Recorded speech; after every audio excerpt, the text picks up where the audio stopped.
이 차 세계대전 동안 많은 사람들이 후세를 위해 당시의 기록들을 담았다. 그들 중엔 카메라를 들고 참전한 종군 기자들도 있었고 많은 기록들이 컬러 필름으로 제작됐다.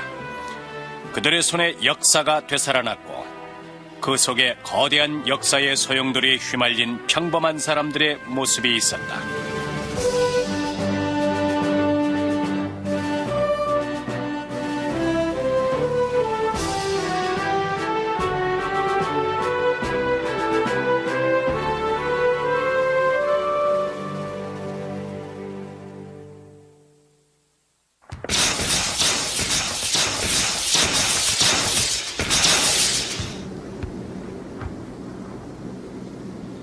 이 차 세계대전 동안 유럽과 태평양 전선에서 치열한 전투가 진행되는 동안 은밀하게 자신들의 임무를 수행하던 부대가 있었다.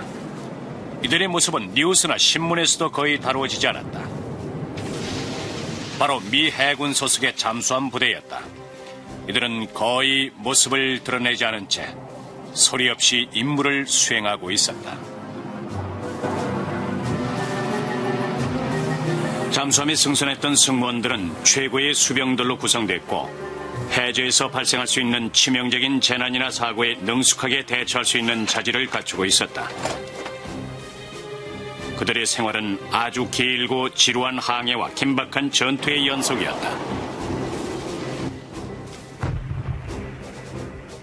하지만 그들의 상황은 다른 부대와는 아주 달랐다. 만일 적군의 군함이 먼저 발견한다면 잠수함은 수많은 시신을 담고 수장되는 관의 운명에 처할 수밖에 없었다.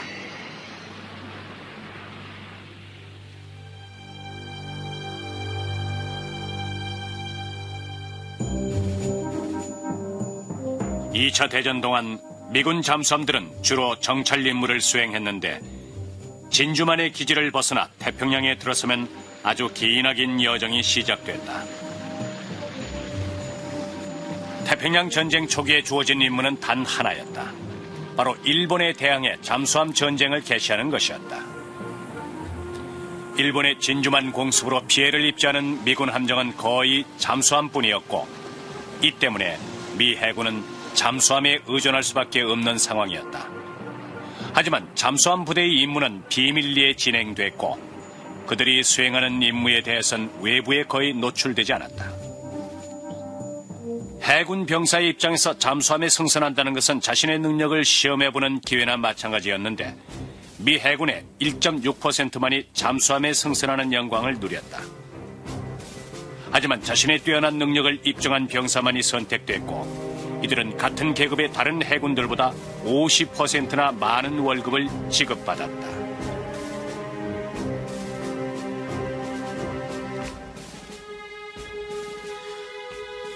헤럴드 토드 대위도 미 잠수함대에 소속돼 2차 대전에 참전한다. 그가 아내에게 전하는 잠수함에서의 생활에 대해서 들어보자. 당신도 알다시피 잠수함을 타게 된 것은 아주 큰 영광이요. 항구에 정박해 다른 부대원들을 만나면은 모두들 우리를 부러워하오. 사실 내가 큰 공을 세운 것도 없는데 그들 앞에선 가슴과 목에 힘이 들어가서 우쭐거리게 돼요. 잠수 함대에 소속되다니 난 행운하여. 잠수함 승무원들은 대부분 잠수함 생활이 처음이었는데 일부 병사들은 잠수함대의 임무가 안전한지에 대해서 불안해했다. 해군에 복무했던 친구들에게서 잠수함에 대한 얘기는 신물이 나도록 들었지만 난 기꺼이 잠수함대에 자원을 했다. 하지만 적의 굵직함을 만나게 된다면 우린 고기밥이 될 것이다. 한편 일본군의 선전방송은 미 잠수함대를 상대로 쉴 새 없이 협박성 발언을 내보내며 미군 병사들의 불안을 고조시켰다. We know very well that American submarines have headed west from Pearl Harbor. If American submariners are wise, you will turn back. Certain death awaits you over here. And now I'll play for you unfortunate Americans a popular recording.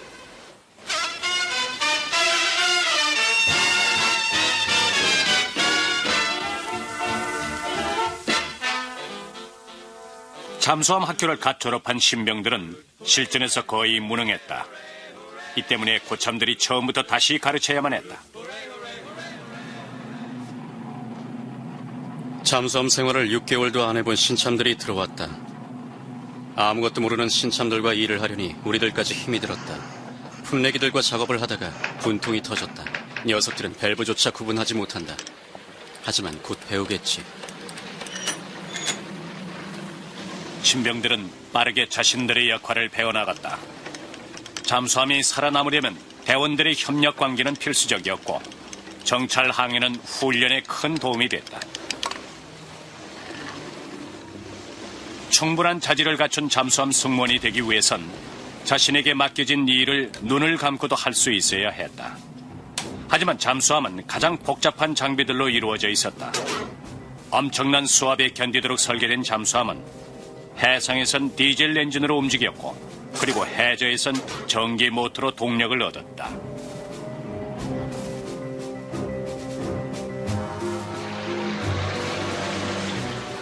(2차) 대전 당시 미 잠수함대의 주력 기종이었던 가토급 잠수함은 선체 길이가 약 90m로 주로 90m 깊이에서 작전을 수행했다. 그리고 수면 위로 부상했을 때 최고 속도 20노트로 한 번에 거의 18,000km를 항해할 수 있었다. 하지만 해저에서의 최고 속도는 9노트에 불과했고 그 경우에도 1시간만 운행할 수 있었다. 하지만 해저에서도 느린 속도로 이동할 때는 36시간 동안 잠수가 가능했다. 가장 효율적으로 잠수함을 움직이기 위해선 75명에 달하는 잠수함 승무원들의 유기적인 협력이 요구됐다.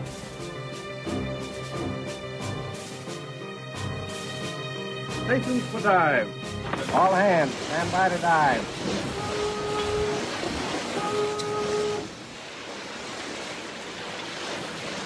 함장님의 자막 명령이 떨어지고 선체에 경보음이 울려 퍼지기 시작했다. 그동안 농담을 주고받던 승무원들이 대화를 멈추고 재빠르게 움직였다. 기내엔 정적만이 감돌고 공기가 움직이는 소리와 밸브가 잠기는 소리만 들려왔다. 수압 때문에 잠수함 선체에서 생기는 이상한 소리가 간간히 귓전을 때렸다. 선체가 해저로 향하면서 속도가 빨라지고 세상이 정막 속에 휩싸였다. 침묵 속에 모든 움직임까지 정지한 듯했다. 그 순간 전해져 오는 건 경외심이다. 마치 교회에서 예배를 볼 때처럼 평온한 기운이 내려앉는다.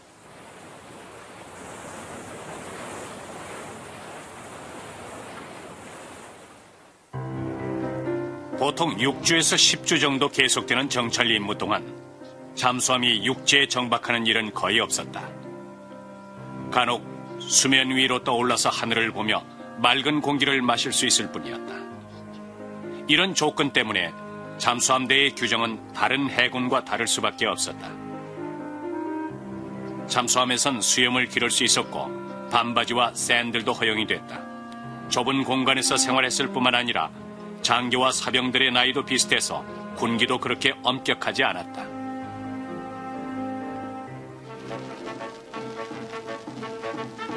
다른 미군 부대원들이 잠수함대를 부러워했던 것 중에 하나가 바로 음식이었는데 잠수함엔 늘 최상의 음식이 제공됐다. 잠수함을 탄 후 음식 구경도 아주 많이 했다. 닭 요리, 신선한 야채, 햄, 베이컨, 참치는 기본이고 우린 언제나 좋은 것만 먹는다. 태어나서 처음으로 이렇게 황제처럼 먹어본다. 강철 삼재에 갇힌 황제꼴이지만. 어떤 병사들은 더욱 신선한 음식을 먹을 수 있는 방법을 알고 있었다. 아침에 가판 위로 올라가 보면 가판에 갇힌 날치들이 퍼덕거리고 있었다. 만찬을 그냥 지나칠 수는 없지 않는가. 동료와 아침 식사로 애용을 했다. 물에 익힌 날치를 삶은 계란에 베이컨을 곁들여서 함께 먹었다.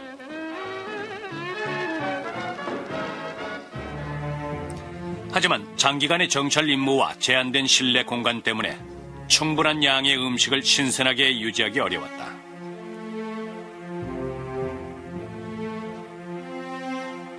정찰 기간이 길어지면서 선체의 탁한 공기 때문에 음식은 더 빨리 비언질됐다. 기름 냄새와 담배 연기, 그리고 땀 냄새가 밀폐된 내부를 가득 메웠고 선원들은 수면 위로 부상할 날만 손꼽아 기다렸다.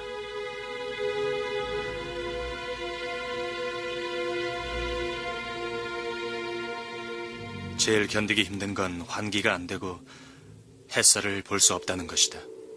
세수도 제대로 못하고 한밤중에 기상하는 건 참을만 하다. 하지만 탁한 공기는 정말 견디기 힘들다. 잠수함에서의 임무가 끝이 나면 다음번엔 꼭 순양함을 타고 싶다. 이런 이유 때문에 잠수함 승무원들은 잠수함을 돼지 보트라고 부르기도 했다. 미군 잠수함들은 전투 지역에 들어서면 위치를 발각당하지 않기 위해 야간을 이용해서 이동했다. 이것은 또한 동력을 절약해서 수면 위에서 최고 속도로 달리거나 해저에서 오래 잠항하기 위한 조치이기도 했다. 낮에는 보통 목표물이 나타날 때까지 잠항 상태에서 수면을 취하는 경우가 많았다. 이런 경우 적에게 탐지당할 확률이 아주 낮았다. 하지만 일본 해군이 장악하고 있는 해역에서 미군 잠수함들은 지루한 잠항을 계속해야 했다.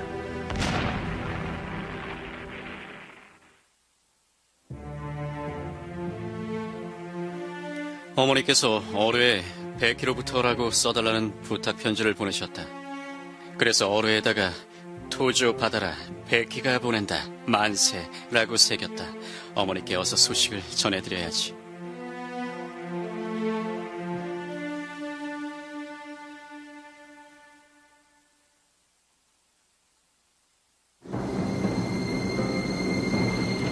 이 차 대전 초기만 해도 미 잠수함대는 항공모함이나 구축함과 같은 적군의 주력 전함들을 공격하라는 명령을 하달받고 작전을 수행했다.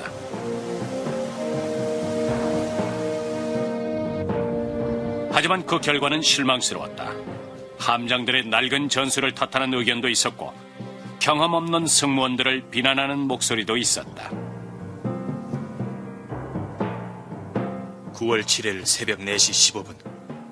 첫 임무가 하달되고 우린 전투 태세에 돌입했다. 하지만 우리가 선택한 항로는 좋지 않았다. 함장과 부함장이 빨리 적절한 조치를 취하지 않으면 공격을 받을 것이 분명했다. 하지만 두 사람은 자기 의견만 내세우며 다투고 있었다. 또 다른 문제도 있었다. 미군 잠수함에 마크 14 어뢰가 불발되거나 정확도가 떨어지는 상황이 자주 발생했다. 결국 오랜 실험을 거치면서 1943년이 돼서야 어뢰의 뇌관이 신형으로 교체됐고 이때부터 미 잠수함대의 전력이 극대화됐다.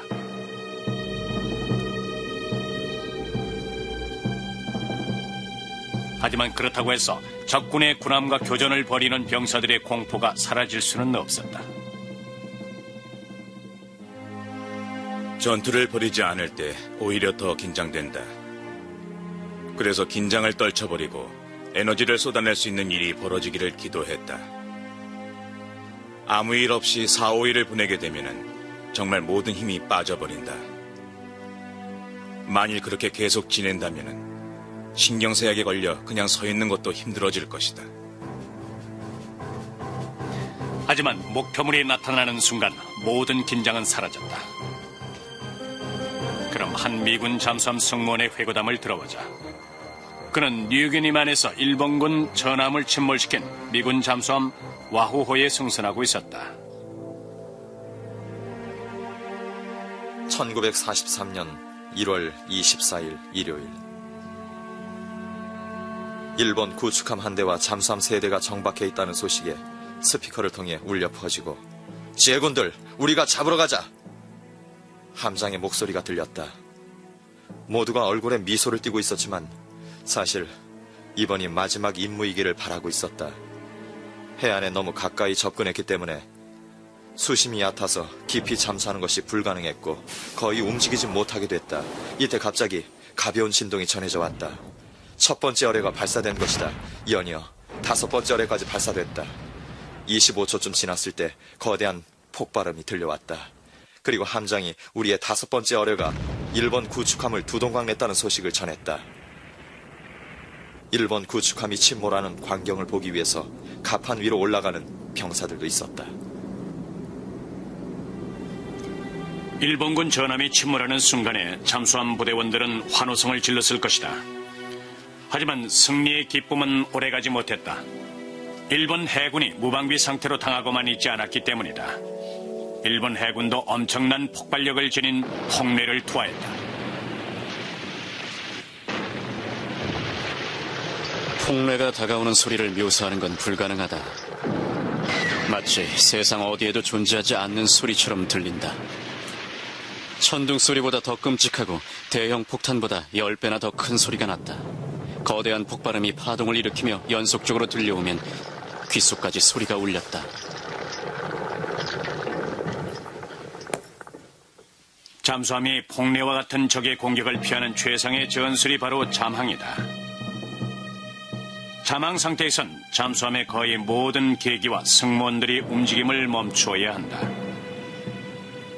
그렇지 않으면 수중 음파 탐지기의 위치를 발각당하게 된다.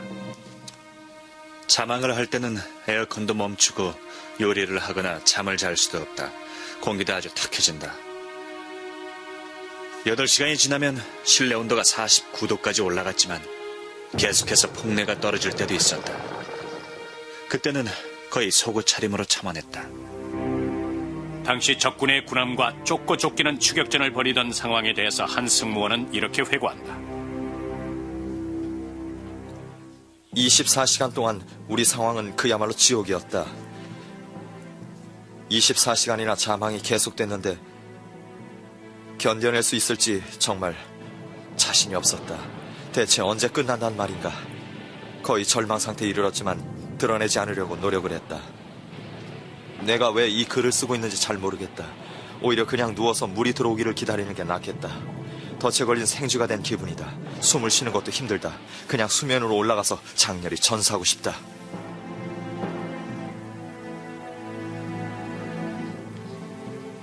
(2차) 대전 동안 대부분의 미군 잠수함들은 뛰어난 전술 덕분에 폭례의 공격을 피하면서 다시 수면 위로 부상할 수 있었다. 잠수함으로 들어오는 신선한 공기에 거의 취할 지경이었다.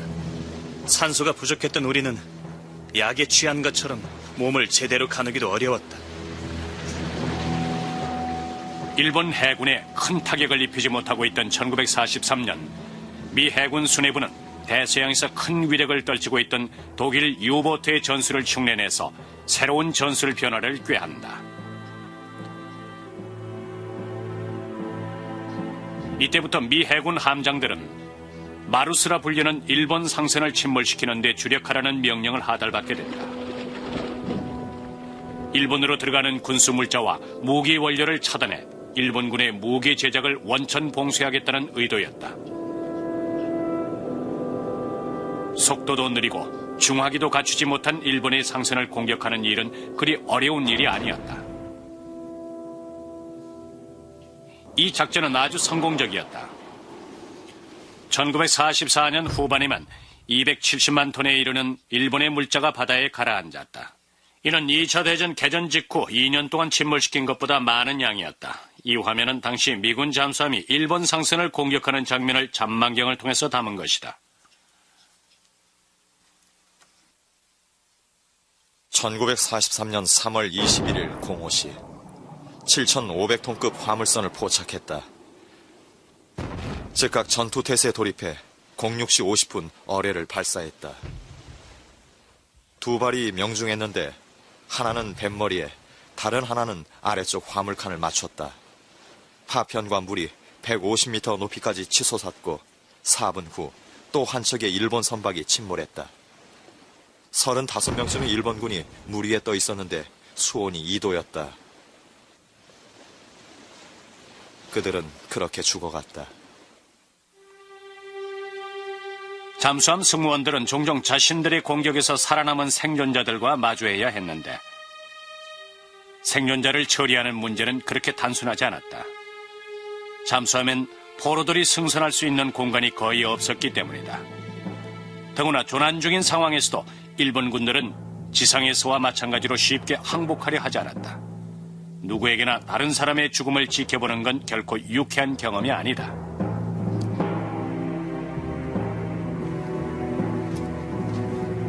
선박에 승선해 있을 때 그들은 적군이다.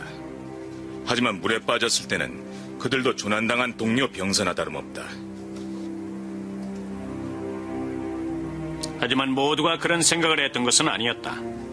일부 미군 잠수함 대원들은 일본 선박에 승선한 모든 일본인을 적으로 간주했다. 1943년 1월 26일 미 잠수함 와후호의 경우가 이를 단적으로 보여준다. 당시 와후호는 수천 명의 일본 병사들이 타고 있던 수송선을 침몰시킨다. 약 7,000명의 일본군이 구명정에 의지한 채 바다 위에 떠 있었고 우린 수면 위로 부상하라는 명령을 받았다. 30분에 걸쳐 사격이 계속됐고 일본군은 전멸했다. 마치 파리를 잡는 것 같았다. 한 일본군이 잠수함에서 4m쯤 떨어진 지점에서 표류하고 있었는데 죽은 척하고 있었다. 그 자를 살려주고 싶었지만 함장의 사살 명령이 떨어졌고 우린 기관총을 난사했다.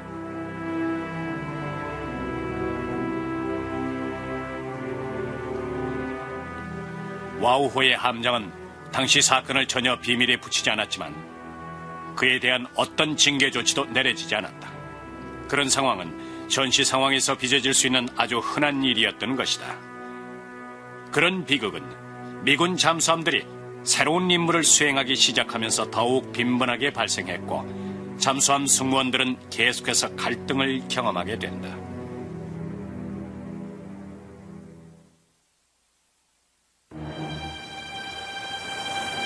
포성과 함께 크리스마스가 시작됐다. 내가 일본군 잠수함을 포착했는데 어뢰 두 발이 녀석의 갑판 뒤쪽에 명중했다. 그것으로 충분했고 또 다른 일본 잠수함을 날려버리고 싶은 충동은 가라앉았다.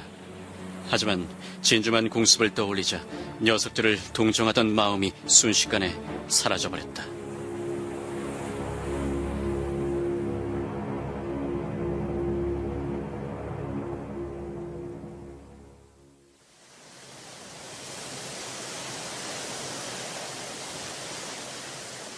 이 차 대전 동안 미군과 일본군 잠수함 간의 전투가 벌어지는 경우는 극히 드물었고 전쟁 후반으로 갈수록 양 진영 모두 서로의 상선을 주요 공격 대상으로 삼았다. 1945년 여름까지 미군 잠수함은 일본의 대형 상선들을 거의 모두 침몰시킨다. 결국 물자 공급이 끊어진 일본은 궁지에 몰리게 된다. 이 때문에 일본은 최후 수단으로 어부들이 전통적으로 사용하던 돛단배 같은 어선까지 이용해야 했다. 어부들과 그들의 선박을 이용하면 미군의 공격을 피할 수 있을 것으로 믿었던 것이다. 하지만 미군 잠수함들은 군사 물자를 수송하는 것으로 의심되는 모든 선박에 대해 공격을 감행했다.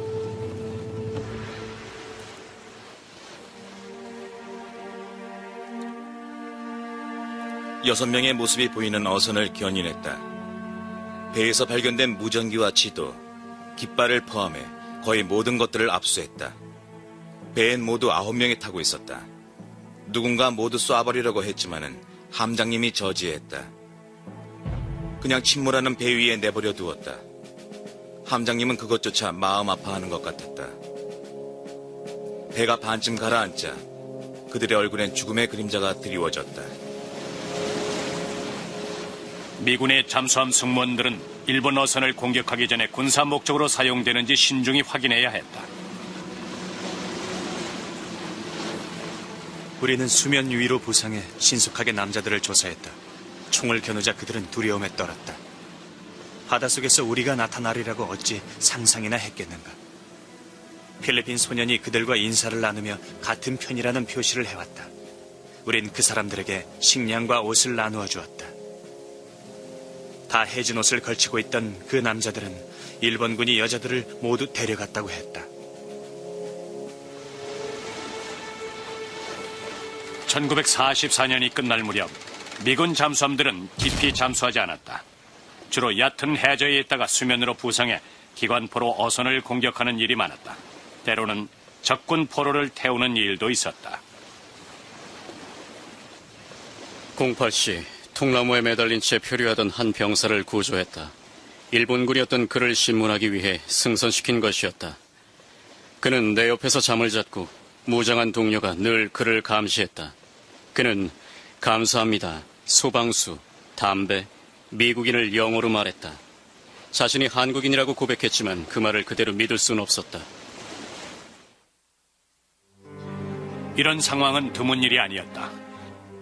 이 화면은 해군 사진병이었던 폴 사우스백이 미군 잠수함 스케이트호의 승무원들이 일본 상인 3명을 승선시키는 장면을 촬영한 것이다.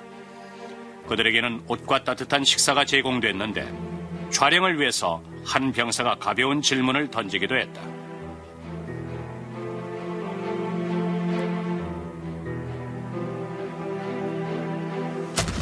보통의 경우 어선을 상대하는 일은 크게 위험하지 않았다. 하지만 코드호에 승선한 프랭크 킴벌의 얘기를 들어보면 늘 안전했던 것은 아니었다. 오전 9시 30분경 어선에 승선했다. 손전등과 신호탄도 없이 대수롭지 않게 배에 올랐다. 화물 상자들을 부수자 안에서 군수물자가 쏟아져 나왔다.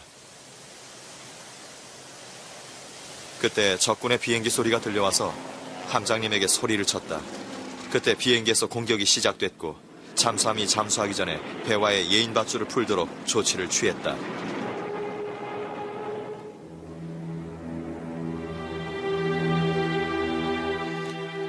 코드호는 무사했다. 하지만 킴볼과 다른 4명의 대원들은 거의 식량도 없는 상태에서 배에 타고 있던 선원들과 태국 근해까지 표류하게 된다. 이틀 동안 망망대해를 항해했고 필리핀과 보르네오 섬 중에 새로운 목적지를 선택하려던 순간에 그들 눈앞에 미군 잠수함 블레니호가 모습을 드러냈다. 지금 화면은 블레니호가 조난당했던 승무원들을 구조하는 장면을 촬영한 것이다. 이렇게 구조된 승무원들은 다시 자신들의 코도로 귀환하게 된다.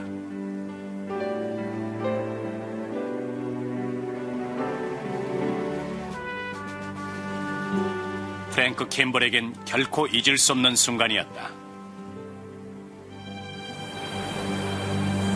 하지만 잠수함의 임무는 끝나지 않았다. 끝없이 계속되는 잠수와 부상, 그리고 전투와 정찰 임무는 승무원들에겐 아주 힘든 생활이었다.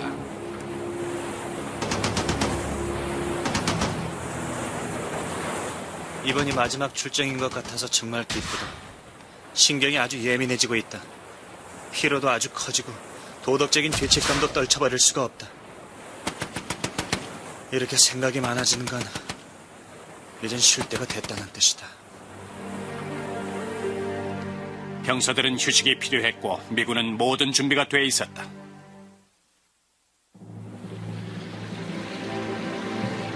(52일) 만에 처음으로 맑은 공기를 마시고 햇빛 구경을 할 수 있었다. 간만에 햇살과 맑은 공기를 쐬니 어지럽기까지 했다. 몸도 정신도 많이 지쳤다. 기내의 담배도 거의 떨어져서 한 개피에 $22에 팔리고 있다.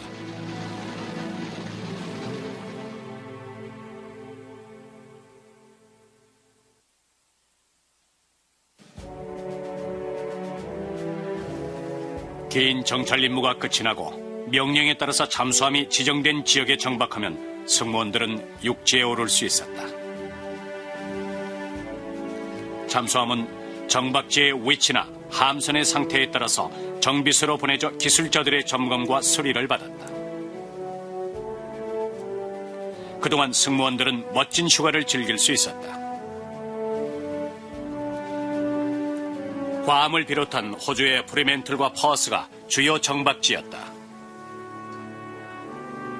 그리고 미드웨이 섬도 미 해군이 정박지로 즐겨 이용하던 곳이었다.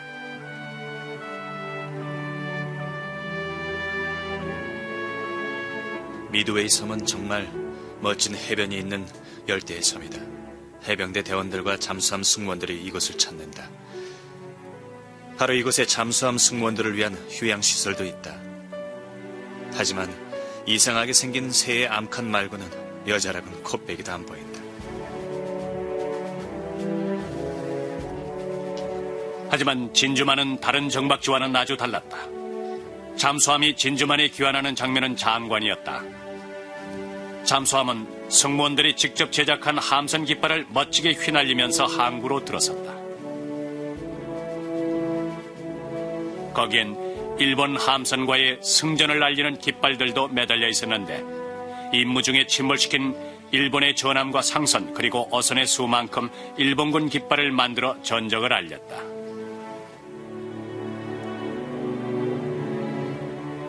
부두에 잠수함이 닿으면 대기하고 있던 동료 해군들의 열렬한 환영식이 이어졌다.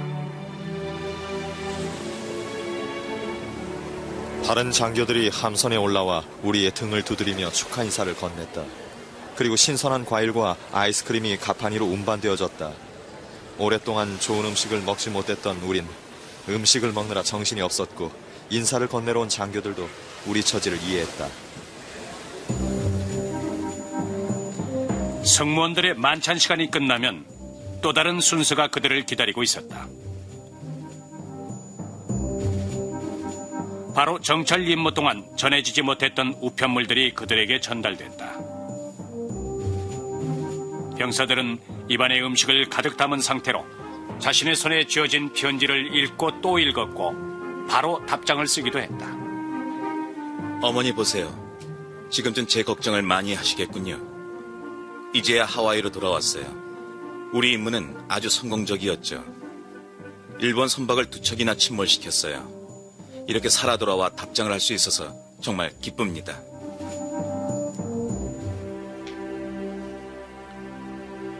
환영식이 거행되는 동안 포로들은 수용소로 이송됐다. 공식 환영식은 군악대의 연주와 함께 시작됐다. 해군 제독들과 고위 장교들이 축하 인사를 위해 식장에 참석했고 많은 승무원들이 계급 특진의 영광을 누렸다. 하지만 모두가 행복했던 것은 아니었다.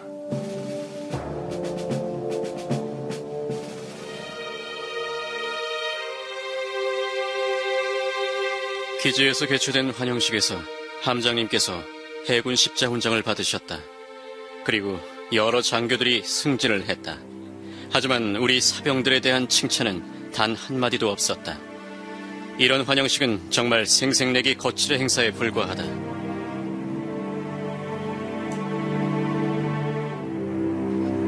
환영식이 끝나고 나면 이제 주인공은 병사들이 아니라 잠수함이 된다.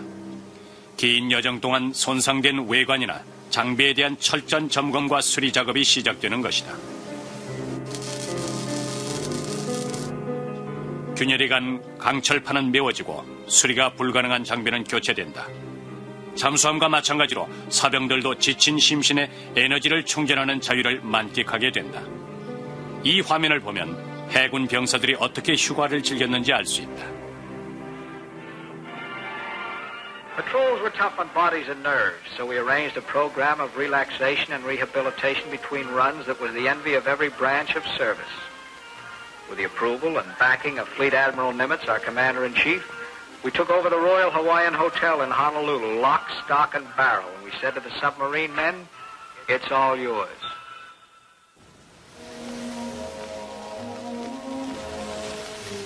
잠수함 안에서 탁한 공기에 찌들어 지냈던 승무원들은 기지 주변에서 마음껏 술과 여자를 즐겼다. 미 잠수함대의 통신병으로 참전했던 찰스 무어가 지은 시에서 당시 상황이 재미있게 묘사되어 있다.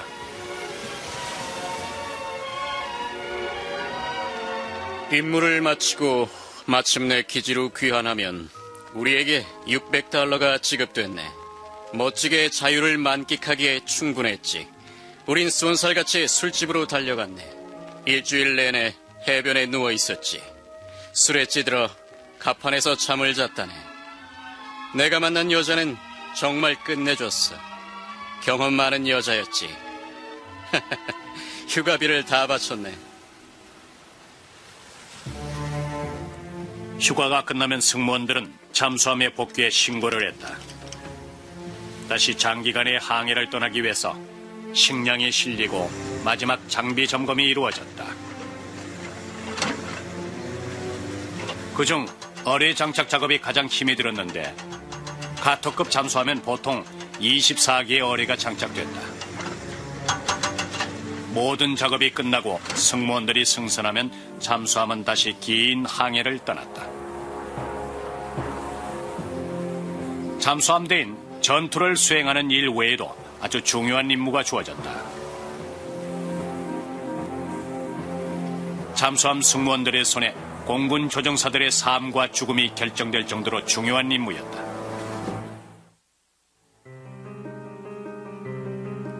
갑판 위에 올라가면 우리는 눈을 부릅뜨고서 사방의 움직임을 주시했다. 돌고래인 것 같지만 어뢰일 수도 있다. 짙은 먹구름을 바라보며 적군의 전투기가 튀어나올까 생각이 들 때도 있었다. 어떤 때는 멀리 새 한 마리만 보여도 놀라서 몸을 떨기도 했다. 돌고래와 새라는 것이 확실해져야 비로소 안심이 됐다.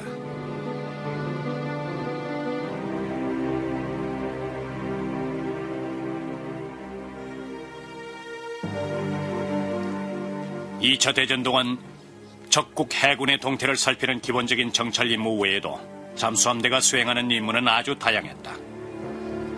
적국의 해안지대에 설치된 군사시설을 공격하거나 상륙작전이 감행될 해안 지역을 촬영하기도 했고 해로에 설치된 적군의 기뢰를 제거하는 일도 맡았다.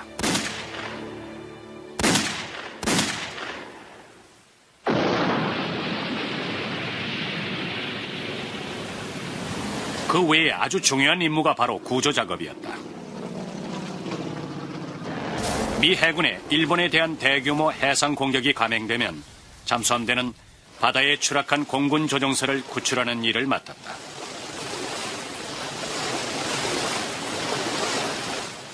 태평양에 추락한 미 공군 조종사가 살아남을 수 있는 확률은 단 하나, 잠수함대가 그를 발견하는 것이었다. 조종사들은 녹색 페인트를 뿌려 자신의 위치를 알렸고 정찰기가 위치를 파악하면 잠수함대에 무전 연락을 취했다.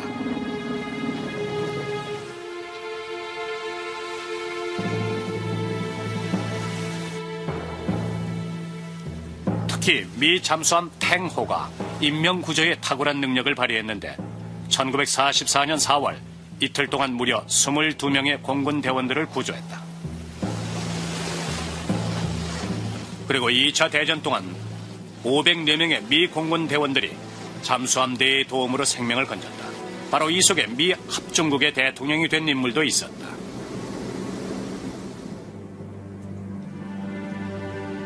(1944년 9월 3일) 두세 시간을 바다에 떠 있어서 속이 심하게 울렁거려 죽을 맛이었다. 그때 정찰기가 나를 발견하고는 내 위치를 알리는 것 같았다. 서서히 모습을 드러내는 잠수함에 키스라도 해주고 싶은 기분이었다. 승무원들이 날 바다에서 건져 올린 후 선실로 안내를 했다. 바로 그 잠수함 안에서 이렇게 기록을 남기고 있다. 하지만 얼마나 더 있어야 기지로 귀환하는지는 아직 모른다.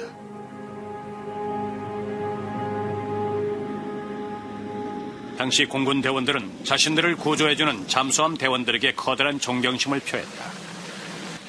헤럴드 토드 대위는 아내에게 쓴 편지에 이렇게 적고 있다. 사랑하는 당신에게 마이크에게 아빠가 아주 멋진 잠수함 대원이라는 걸 알려주기 바라오. 우리 잠수함이 공군을 척척 구출해낼 때면은 나도 놀랄 때가 많소. 공군 대원들은 우리를 최고의 부대라고 생각을 하오. 바다를 휘저으며 활동을 하니 말이요. 하지만 정말 위험한 임무를 자신들이 수행하고 있다는 걸 모르는 것 같소.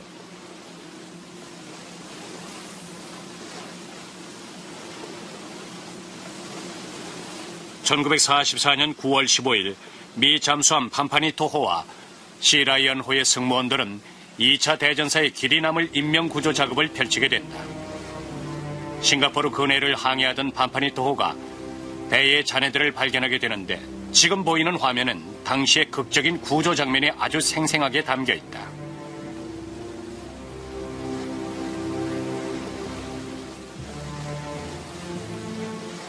멀리서 뗏목 위에 몸을 실은 남자들이 보였다. 그래서 총을 겨눈 상태로 아군인지 적군인지 식별하려고 했다. 남자들은 온몸에 기름을 뒤집어 쓰고 있었지만 일본군처럼 보이진 않았다. 그들이 뭐라고 소리를 쳤지만 우리 쪽에선 잘 들리지 않았다. 하지만 한마디는 분명했다. 우리를 구해줘.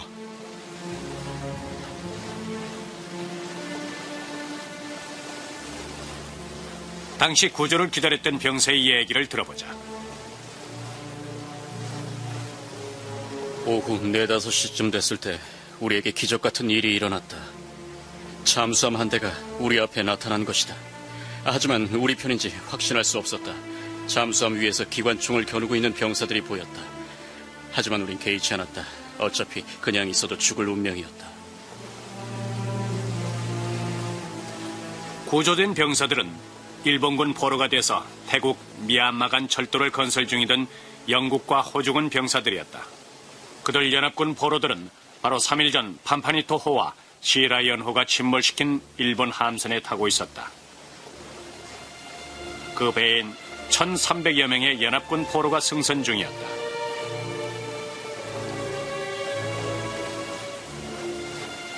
양손을 들어 올렸지만 승무원들에게 팔을 잡지 말라고 사장했다.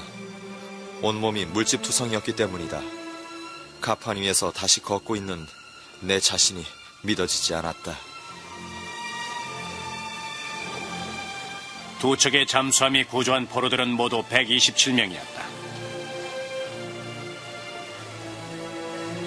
당시 촬영된 구조 장면은 잠수함대의 임무를 아주 생생하게 담고 있지만, 실제로 잠수함대가 다양한 상황에서 수행했던 위험한 임무를 담고 있는 필름은 그렇게 많지 않다.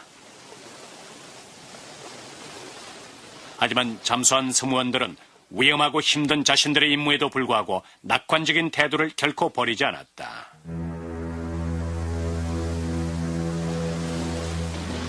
우린 정말 최고의 부대다.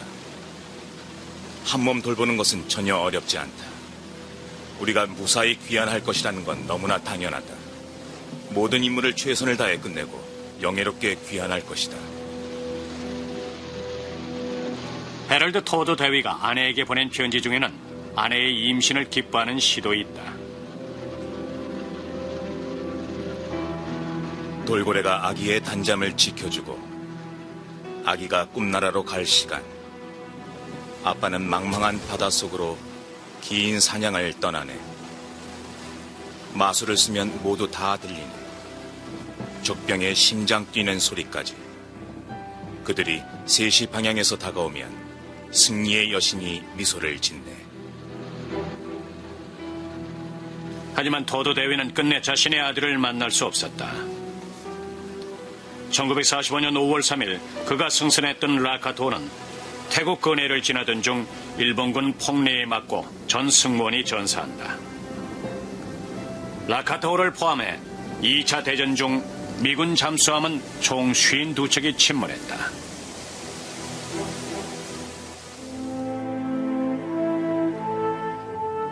(2차) 대전 중 3,506명에 달하는 잠수함 부대원들이 전사했는데 5명 중 1명이 조국을 위해서 목숨을 바친 것이다. 비록 잠수함대는 은밀하게 작전을 수행했지만 그들이 해상에서 세웠던 크고 작은 공적은 후세에 길이 남을 것이다.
2차 세계대전 동안 많은 사람들이 후세를 위해 당시의 기록들을 담았다. 그들 중엔 카메라를 들고 참전한 종군 기자들도 있었고 많은 기록들이 컬러 필름으로 제작됐다. 그들의 손에 역사가 되살아났고 그 속에 거대한 역사의 소용돌이에 휘말린 평범한 사람들의 모습이 있었다.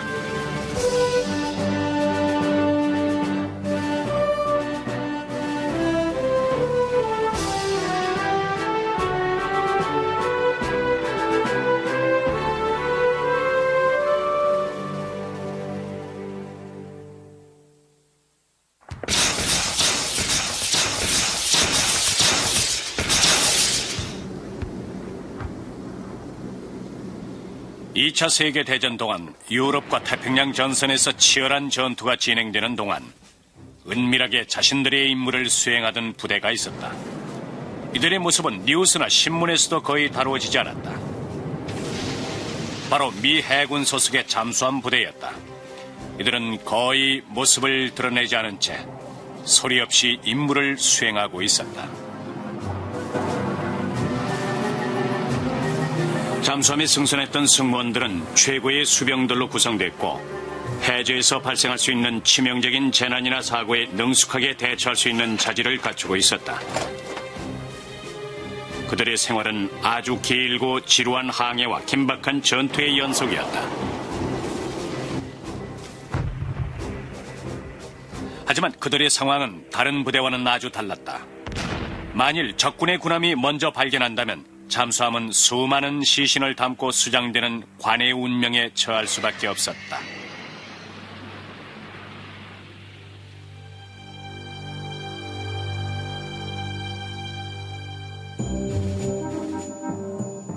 (2차) 대전 동안 미군 잠수함들은 주로 정찰 임무를 수행했는데 진주만의 기지를 벗어나 태평양에 들어서면 아주 기나긴 여정이 시작됐다. 태평양 전쟁 초기에 주어진 임무는 단 하나였다. 바로 일본에 대항해 잠수함 전쟁을 개시하는 것이었다. 일본의 진주만 공습으로 피해를 입지 않은 미군 함정은 거의 잠수함뿐이었고 이 때문에 미 해군은 잠수함에 의존할 수밖에 없는 상황이었다. 하지만 잠수함 부대의 임무는 비밀리에 진행됐고 그들이 수행하는 임무에 대해선 외부에 거의 노출되지 않았다. 해군 병사의 입장에서 잠수함에 승선한다는 것은 자신의 능력을 시험해보는 기회나 마찬가지였는데 미 해군의 1.6%만이 잠수함에 승선하는 영광을 누렸다. 하지만 자신의 뛰어난 능력을 입증한 병사만이 선택됐고 이들은 같은 계급의 다른 해군들보다 50%나 많은 월급을 지급받았다.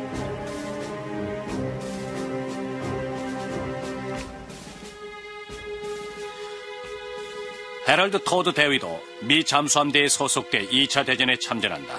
그가 아내에게 전하는 잠수함에서의 생활에 대해서 들어보자.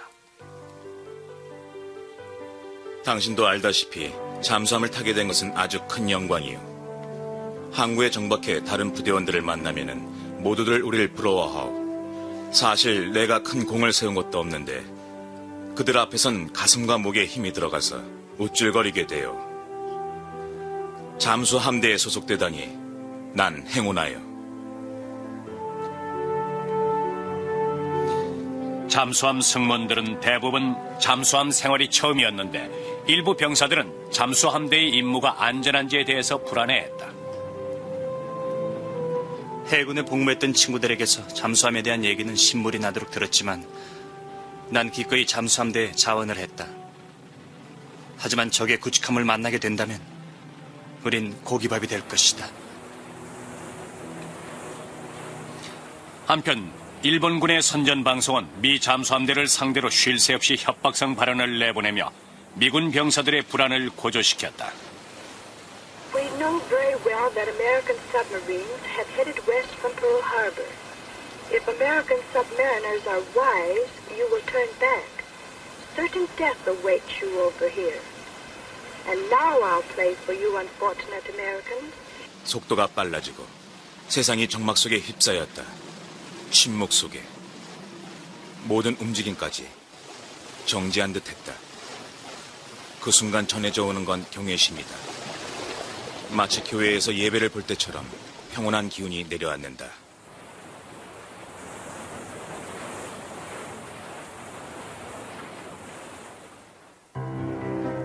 보통 6주에서 10주 정도 계속되는 정찰 임무 동안 잠수함이 육지에 정박하는 일은 거의 없었다.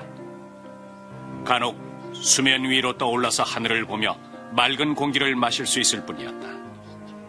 이런 조건 때문에 잠수함대의 규정은 다른 해군과 다를 수밖에 없었다.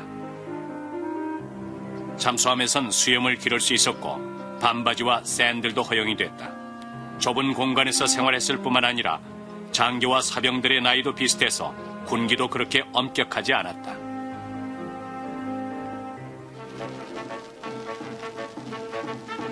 다른 미군 부대원들이 잠수함대를 부러워했던 것 중에 하나가 바로 음식이었는데 잠수함엔 늘 최상의 음식이 제공됐다.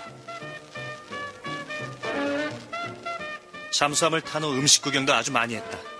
닭 요리, 신선한 야채, 햄, 베이컨, 참치는 기본이고 우리는 언제나 좋은 것만 먹는다.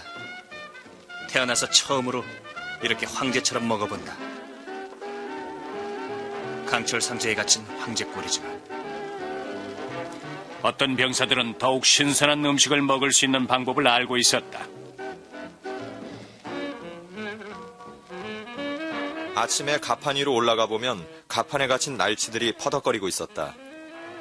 만찬을 그냥 지나칠 수는 없지 않는가. 동료와 아침 식사로 애용을 했다. 물에 익힌 날치를 삶은 계란에 베이컨을 곁들여서 함께 먹었다.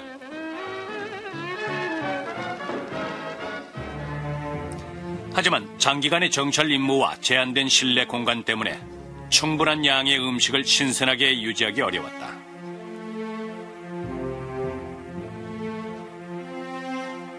정찰 기간이 길어지면서 선체의 탁한 공기 때문에 음식은 더 빨리 비언질됐다.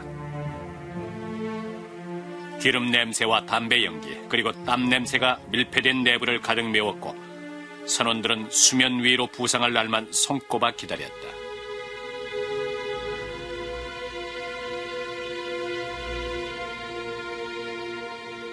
제일 견디기 힘든 건 환기가 안 되고 햇살을 볼 수 없다는 것이다. A popular recording.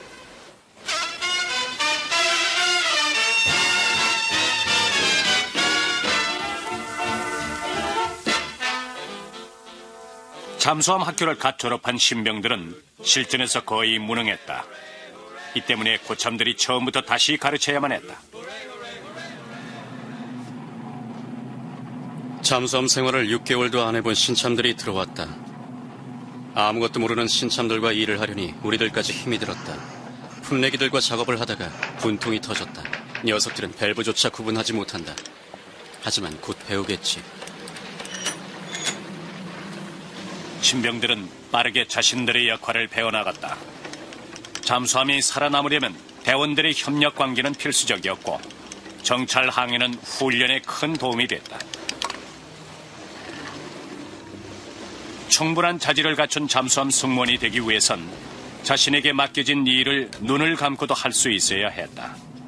하지만 잠수함은 가장 복잡한 장비들로 이루어져 있었다. 엄청난 수압에 견디도록 설계된 잠수함은 해상에선 디젤 엔진으로 움직였고 그리고 해저에선 전기 모터로 동력을 얻었다.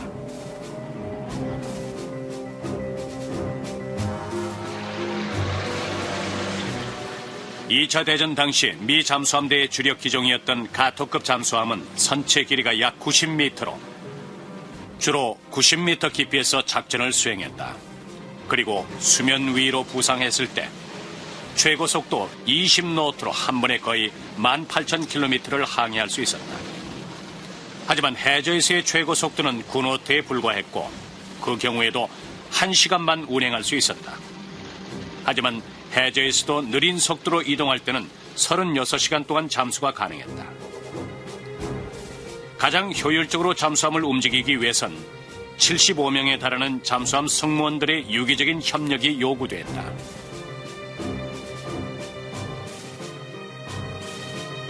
Stations for dive. All hands, stand by to dive.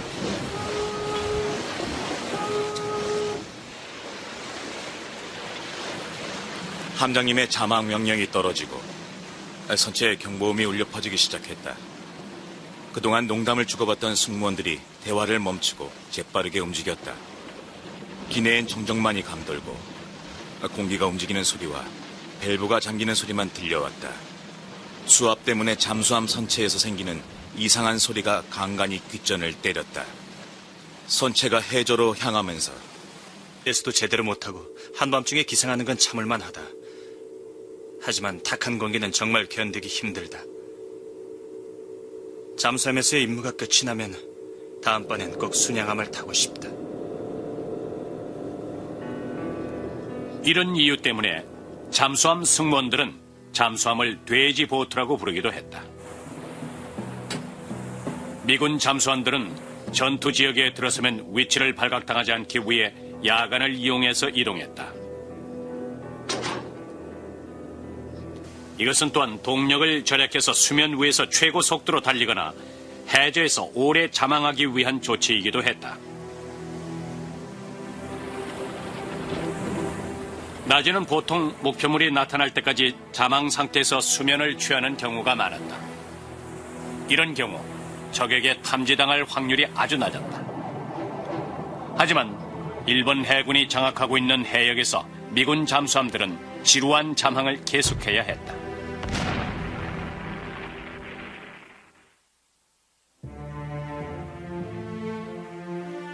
어머니께서 어뢰에 100km라고 써달라는 부탁 편지를 보내셨다.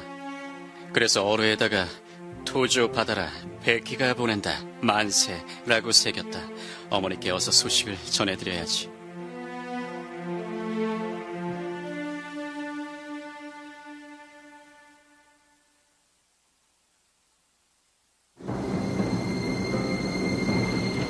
이 차 대전 초기만 해도 미 잠수함대는 항공모함이나 구축함과 같은 적군의 주력 전함들을 공격하라는 명령을 하달받고 작전을 수행했다.